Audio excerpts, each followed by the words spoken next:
Welcome to the Garden Basics with Farmer Fred podcast. If you're just a beginning gardener or you want good gardening information, well, you've come to the right spot. You know, if you let the kids grow it, they'll eat it, especially these 5 backyard garden treats. Pam Farley, the Brown Thumb Mama, talks about 5 garden fruits and vegetables that are going to keep your kids happy, busy in the garden, and eating healthy. College horticulture professor Debbie Flower tackles some of the biggest springtime pests of roses, aphids, and thrips. Hey, maybe all you have is kind of a shady backyard patio, but if it gets just a couple of hours of sun, you have some foods you can grow. Today's quick tip will let you know what healthy vegetables you can grow there. Do you want to make a stranger or neighbor feel good in this era of worry and uncertainty? Well, we have an idea of something to do that will make everyone in your family smile. And yes, it does have something to do with gardening. It's all on this week's Garden Basics with Farmer Fred podcast, and we're going to do it all in less than 30 minutes. Let's get started.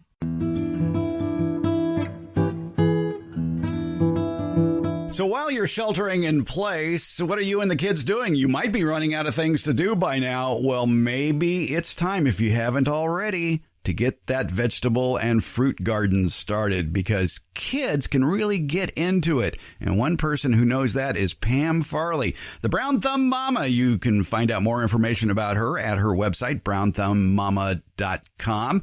And Pam, as a parent, you've experimented with growing different fruits and vegetables. What are the ones that your kids gravitated to? And when you talk to others, what are they that they gravitate to? Absolutely. So we've been gardening here in our little city backyard for longer than we've had kids. And it was pretty apparent right away which fruits and veggies the kids would run over and eat right off the vine and which ones they wouldn't touch with a 50-foot pole. The first one is going to be a no-brainer for just about everybody, and that's strawberry.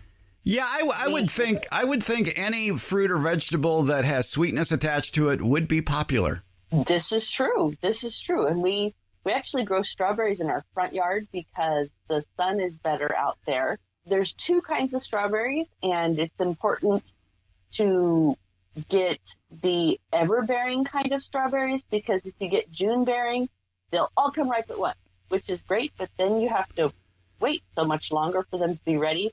With ever-bearing, you can just sit in the garden, or every time you walk by, grab a couple, because they produce through the whole season instead of, all in the same day.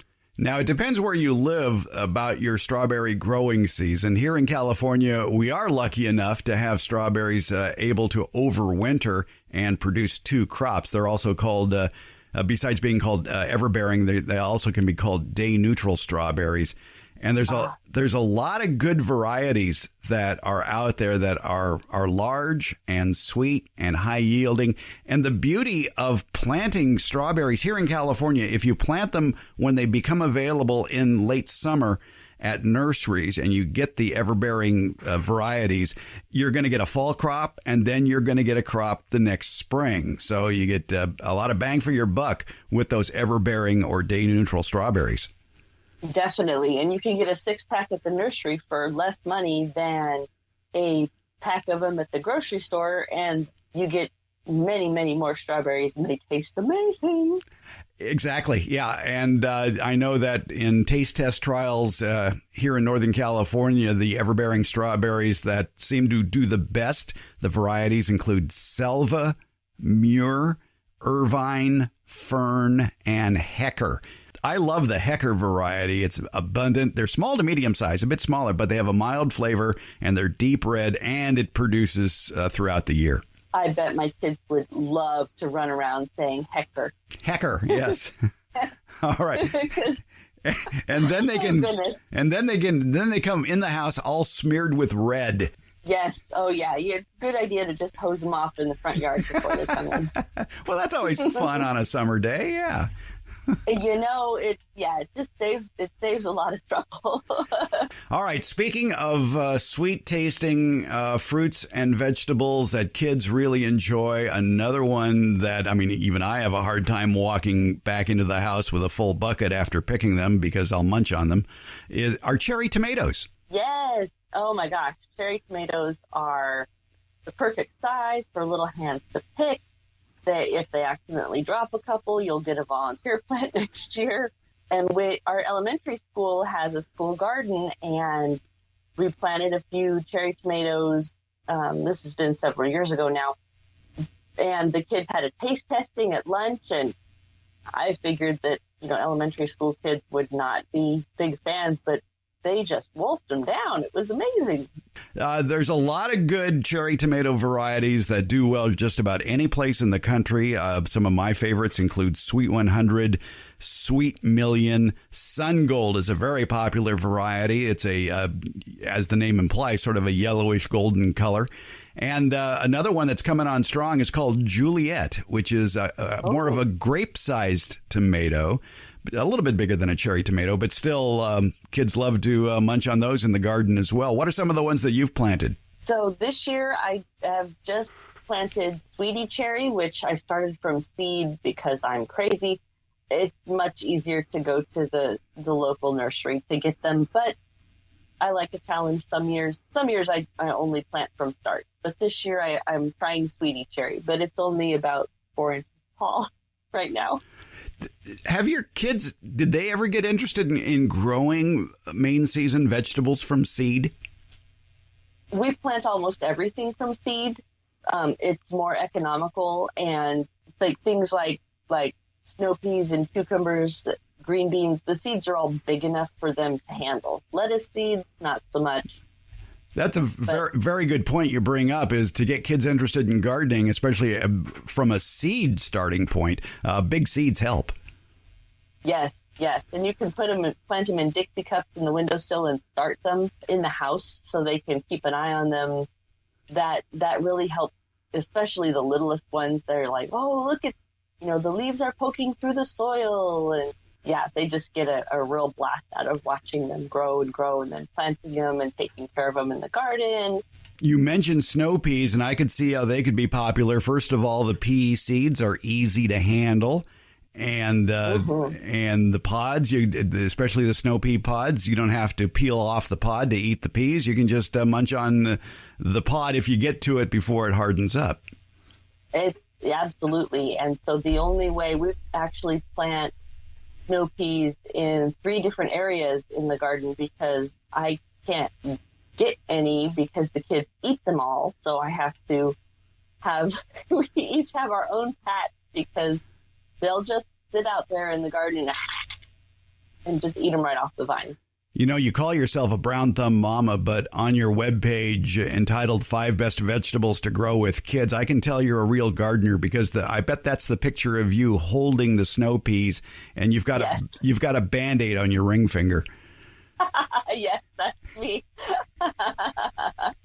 Yeah, I've pictures of me with dirt on every possible molecule of my hands, and bandages and gloves, and exactly. Well, and also pictures of me holding potatoes that are the size of golf balls, because the things don't always grow well. There's a lot of good snow pea varieties to try, and growing them from seed is the way to go. And they do need a trellising system, and you don't want them sprawling on the ground where snails and slugs can get to them. But what do you use for a trellising system? Looking at the back of the picture of this, it looks like you've got some, looks almost like field fencing you're using. So I've done it a few different ways. I have the field fencing. I lay it on its side, because I only stand it up the tall way for pole beans, but I lay it on its side, and I can do quite a few there. I have a nice wooden trellis that we built. I have used the easiest way is to get a couple of nice straight sticks or poles or scrap wood, and then use jute trellising or netting from the garden store, because then at the end of the year, if you don't feel like untangling all the vines and everything, you can just snip it off and put the whole thing in your compost bin. Well, okay. Oregon sugar pot is a good variety. I noticed that you mentioned that in the article, and they are very prolific. Yes. they're my favorite because a lot of the time you can get 2 pods off of one node. Now, another vegetable that you recommend as part of a kid's garden, and even though they can't see it grow, when they yank it out of the ground, they're going to be thrilled, and it's multicolored carrots. Yes, these are amazing. There's several different seed companies have different blends or combinations. Carrots are something that you have to start from seed because they cannot handle being transplanted. So I like Carnival Blend, which has a whitish carrot, a purplish carrot, and the normal orange. And when you cut the purple carrots open, they're orange inside. So it's like fireworks. It's the coolest thing. The kids are just like, wow. And carrots are easy to grow. Now, we're dealing, though, with small seeds, aren't we? Very, very small. So something that I like to do to make it easier on the kids to plant the carrot seeds, because otherwise you're just going to have a big old jumble of seeds, is to lay out 2 or 3 squares of toilet paper, mist it with a couple of spritzes of water, and then plop seeds on the toilet paper, let that dry, and then place that in the garden. It's kind of like homemade seed tape. How far apart do you space the seeds on the toilet paper? I usually do 5 per square. You could probably do them closer than that, but that's easy for the kids to count and see. And they have smaller fingers, too, so they can more easily move the little seeds around. This is true. Yeah, that's the first time I think I've ever talked about carrots and toilet paper in the same sentence. Well, there you go. But that makes always breaking new ground here. Yeah, that makes perfect sense. I like that because it is biodegradable, the toilet paper, and so you could plant that with 5 or 6 seeds on it. And hey, that's a great way to do it. Thanks. All right, I saved the best for last because you're gonna have to tell me about this one. Kids like to grow cucumbers. Well, if you think about the way cucumbers taste, they're mild. They're not like asparagus is, way too strong flavored, broccoli, things like that. The ones that the kids always turn up their noses at. And there's several different kinds of cucumbers. Of course, there's tasty green, or the like Japanese cucumbers that are burpless cucumbers. Of course, the cucumbers you make pickles out of. The ones that the kids especially like are little Persian baby cucumbers. They're about the size of your thumb, or the size of a couple of fingers, because they're just like little delicious, very low seeds, and so my kids end up picking them off the plant and pretending they're like Charlie Chaplin with a cigar, and and just gnawing on the cucumber right there in the garden. Boy, if your kids know who Charlie Chaplin is, good for you. You're a good parent. I'm not sure that they exactly know who they're pretending to be, but they're waddling around with a cucumber cigar. So there we are. All right, so there you go. 5 fruits and vegetables that the kids will take a liking to and get them out in the garden and get them interested in gardening, a habit that will last with them for a lifetime. Talk a little bit, Pam, about brownthumbmama.com, and you've got some publications available for beginning gardeners.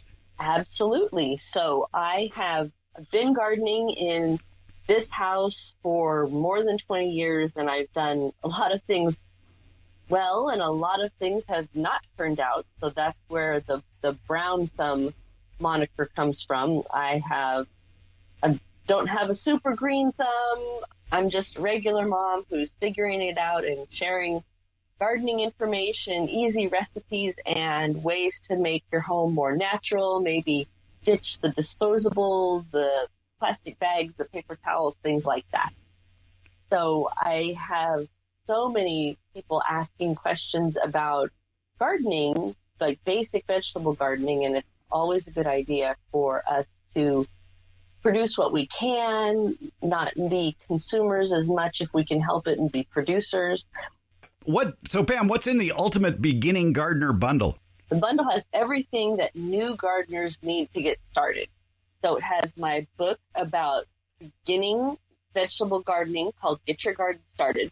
That book has information about basic garden questions that nobody seems to answer, like, do you have to plant your seeds right side up? And what does full sun mean? So that book has 40 pages of the best vegetable gardening information. I have vegetable garden planting schedules. So for anywhere in the U.S., as long as you know your planting zone, it will tell you exactly what to plant each month, customized for your area. And there's something that you can plant almost every month, no matter where you are in the U.S.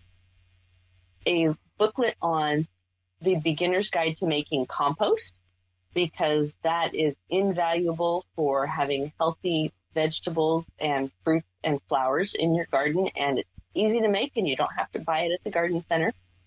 And then a bonus principle called Vegetable Garden Companion Plant. For more information about all of this stuff, go to brownthumbmama.com. There's a lot of great information there. You can look up the Ultimate Beginning Gardener Bundle that's there. That includes the vegetable planting schedule for wherever you live, the beginning book, Get Your Garden Started, the companion plant information, and the beginner's guide to making compost. It's all at brownthumbmama.com. Pam Farley, always a pleasure. Thank you. Thanks for having me.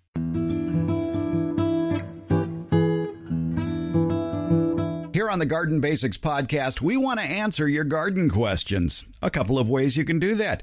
Give us a call, 916-292-8964. That number again, 916-292-8964. You can either leave a message or you can text that number as well. Be patient. There are a lot of rings before we pick up. Another way is email. Send your garden questions to fred@farmerfred.com. That's fred@farmerfred.com. One benefit of email is you can attach a photo of a bug or a plant that you're trying to identify. We're looking forward to hearing and seeing your questions. And thanks for listening to the Garden Basics with Farmer Fred podcast. I appreciate all your support and all your comments.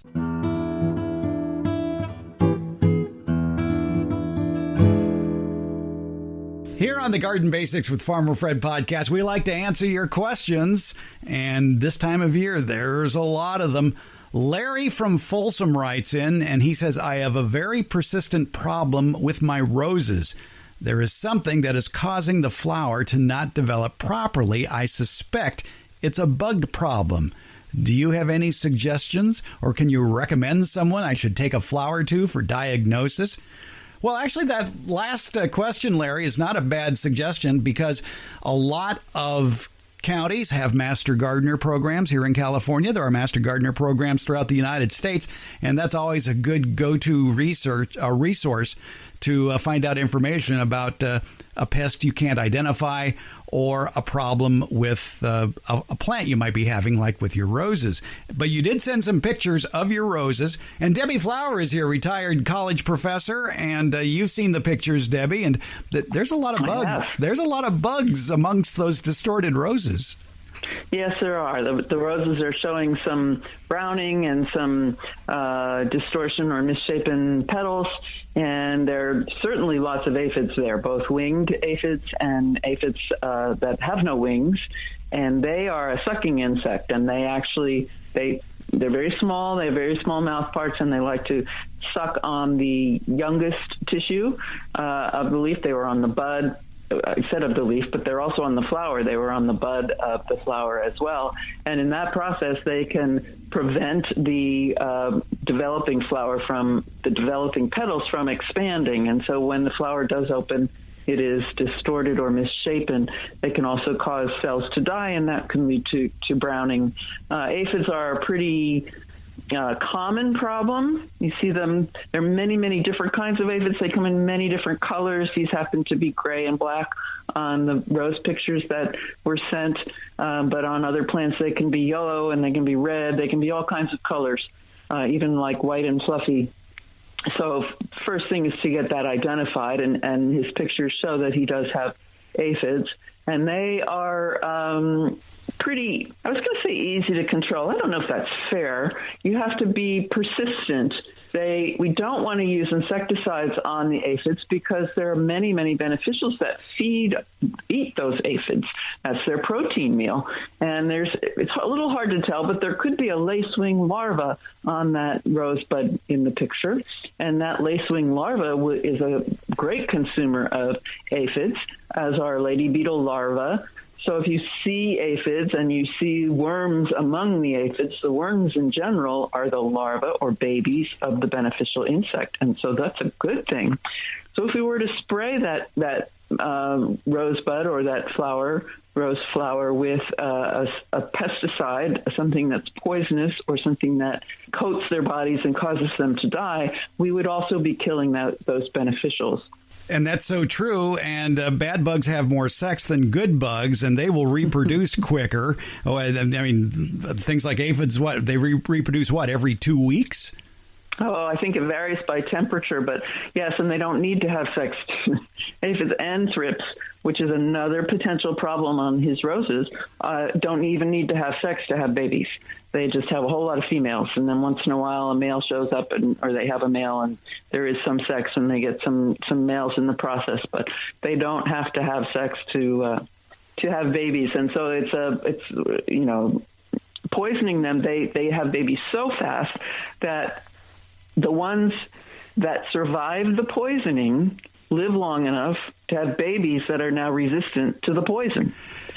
So the next generation, you've used some sort of pesticide on your plant, the next generation of aphids and thrips are resistant to that pesticide that you have just used. And so they can adapt to their environment, including the poisons we are applying to them, faster than we can control them. So the best control to try, especially for aphids, is with a strong stream of water and knock them off. You want to do it during the day, early in the day, so that the flower and the plant dries off before evening, because in the evening temperatures can drop to a certain point that will allow fungus to grow on the plant. But if you do it early enough in the day that the water dries up, then that problem with the fungus doesn't occur. It will knock the hard water, stream of water will knock the aphids to the ground, and they don't have the wherewithal in most cases to get back on the plant. But you're going to have to do this over and over and over again because they are so prolific. But the other thing to watch for is the beneficial insects that are coming in to eat them. And so if you see lady beetles, hoverflies, lacewings, little worms on the flower with the aphids, then you might just want to leave things alone and let the beneficials, those are all beneficials, let those beneficials eat the aphids. Thrips are a little bit harder, and they can cause that petal distortion as well because they're buried inside that bud, and you couldn't even hit them with chemicals anyway. Right. They feed inside the bud. They are so tiny that the way we often identify them is to take a piece of white paper and put it under the plant part that we see with the distortion problem, and tap on the plant part and look for a little grain of almost pepper. And some thrips are larger, but that hits the paper and runs away. Then we assume, if we can't catch it and don't happen to have the correct magnifying tools to look at it, we assume we have a thrips. And thrips are difficult to control because they do feed in the bud. And so if that is a problem that's regularly occurring on the plant, and thrips tend to like lighter colored petals, pink, white, yellow, the pale ones. If you are getting repeated discolored flowers, or distorted flowers, one technique is to just cut them off for a little while and throw them in the green waste, not your compost pile, or dip them in a soapy water mix so that you have killed the thrips that are present, and then get rid of them. And hopefully you're removing the adults which have the ability to reproduce, and lowering the amount of thrips that are present. There are beneficial wasps that eat thrips, and so if you can handle the amount of damage you're seeing, the population of beneficial wasps will build up over time. But again, we don't want to hit the plant with topical pesticides, things that we touch the plant with, touch the insect with, because one, the thrips is buried in the bud and it's not going to do much good. And even if we can see it, we will maybe also hitting these wasps. The wasps are also very tiny and may not be visible. We may not know what we're looking at. We may not be able to see them. And so we would kill them as well. And then the thrips build up their resistance, and the next population we can't kill anyway. So it's a vicious kind of circle. I guess one strategy, and since everybody is sheltered in place, you have plenty of time to do this, would be to take half a bucket of soapy water out to the garden and start shaking your rosebuds into that bucket of soapy water, and whatever falls off would basically drown. Hopefully most of them would be thrips. Right. Don't forget, you can get your garden questions in to the Garden Basics with Farmer Fred podcast through a myriad of ways, including leaving it via telephone, 916-292-8964. You can also text your question there, 916-292-8964. Email it in to fred@farmerfred.com. And you can leave it on a number of social media outlets, including the Get Growing with Farmer Fred Facebook page, or on Twitter @FarmerFred, and Instagram Farmer Fred Hoffman. Debbie Flower, we learned a lot. Thanks for your time. My pleasure.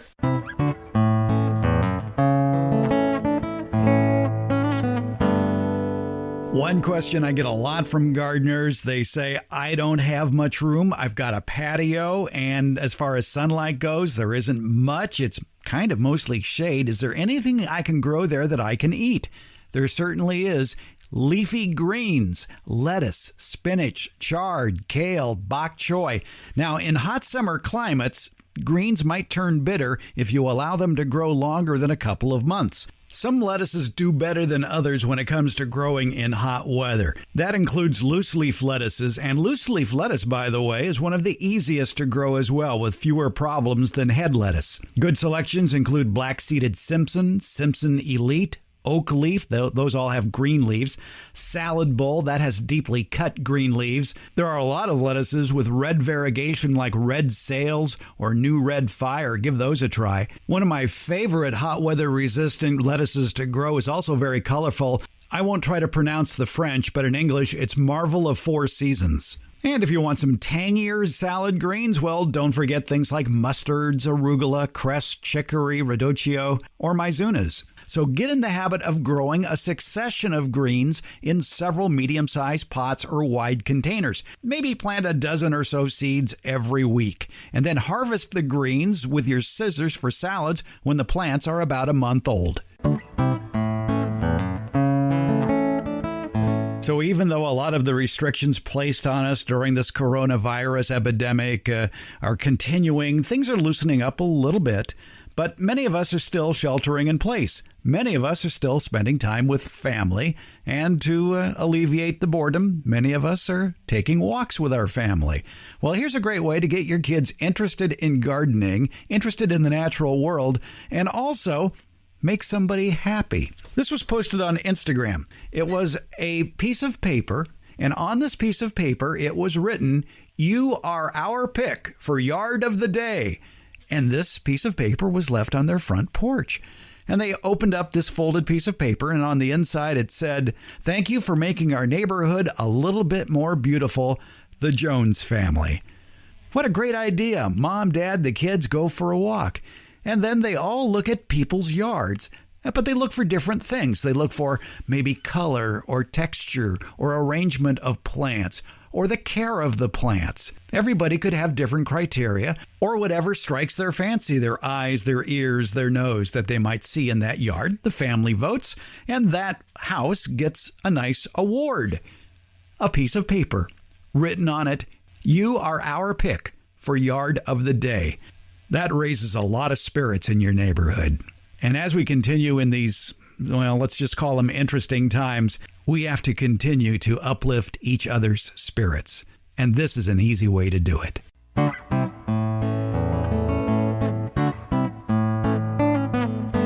Thank Thank you for listening to Garden Basics with Farmer Fred. I appreciate you listening. Would you please subscribe? You can find the podcast at Apple, Spotify, Stitcher, Google, Podcast Addict, and Hey Alexa, play the Garden Basics with Farmer Fred podcast. Thank you.